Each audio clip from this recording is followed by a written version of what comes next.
What is currently a parking lot will soon turn into a centrally located green space. Porch swings, a trellis, plant beds inspired by the Texas Blackland Prairie. Joining me this morning to talk about the newest Dallas park, West End Square, is Aimee Meadows with Parks for Downtown Dallas. Nice to see you. Thank you for being here. Thank you for having I me. was born and raised in this area. I remember when the big night out was to go to the spaghetti warehouse and then walk across the street to the big marketplace. It was like 3 or 4 stories with games, and there was art galleries and stores and stuff. That's not the case anymore. It's definitely quiet in that area. How's a park going to improve that space? Well, West End is really one of the few areas around downtown that has no green space whatsoever, virtually none.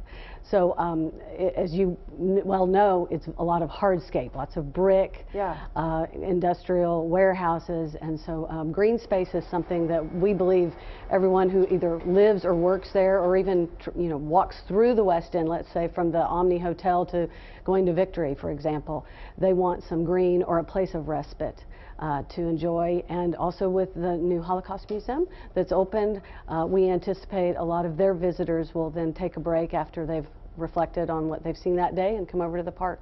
Yeah, so it's about encouraging people to an area. You're going to be doing this virtual groundbreaking this afternoon, a video tour. And look at this. I mean, this is estimated to be done in about 12 months. I was looking, there's an outdoor workroom with Wi-Fi, there's porch swings, games like ping pong, foosball, a water table. Did I read that right? And basically just areas that people can lounge as well. This is that's a lot put into that one little space. It's less than an acre, so it's 0.78 of an acre, so it is a small space. But it can make a big difference. Yes, it can. And this was a park that we did public input on. We actually do those on all the parks we're working on.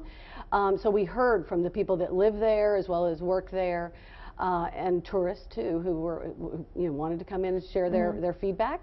And so all of those things were really incorporated into this design. All right, let's take a look at some of the other parks, because this is just one of 4 parks funded by $39 million in the City of Dallas bonds, and then millions of dollars in private funds that you're still working on raising. So we've got Pacific Plaza, which is in the heart of downtown Dallas. That one opened in October. Carpenter Park is set for construction to start this year, connects downtown with East Dallas, close to the Sheridan. Harwood Park and the Farmers Market set for construction to start next year.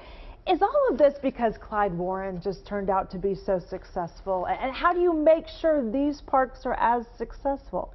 Because they can't all be. Right. And actually, the history goes back far before Clyde Warren. In 2004, there was a master plan that was created for downtown. There had never been an actual plan that said downtown Dallas needs parks like most other great cities in the world. So did we fail when we created the City of Dallas? No, I wouldn't put it that way. It was just the urban core was focused on commerce, not livability. And there's been a huge renaissance across the country where people are moving back into the urban core. And so in 2004, that's why this plan was created, and it identified 4 parks, 3 of which were built: Main Street Garden, Philo Garden, and then Clyde Warren Park. Got it. Then in 2013, the master plan was updated because real estate had really changed in downtown. Lots of development had occurred.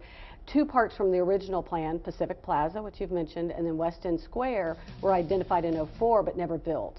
So those are now being built first, and then Carpenter Park and Harwood Park were identified in the 2013 update as add-on parks. So are more to come? So, well, we don't think so, but we don't know. We are in Parks for Downtown Dallas as a public-private partnership with the City of Dallas, and if the park department came to us and said, well, we still feel a need over, in this particular area of downtown or something, and they put money in for the next bond program, we would be happy to talk. You'd squeeze one in somewhere, right? That's Aimee, right. thank you so much for joining us. Thank you. Appreciate it. Thank you. All right.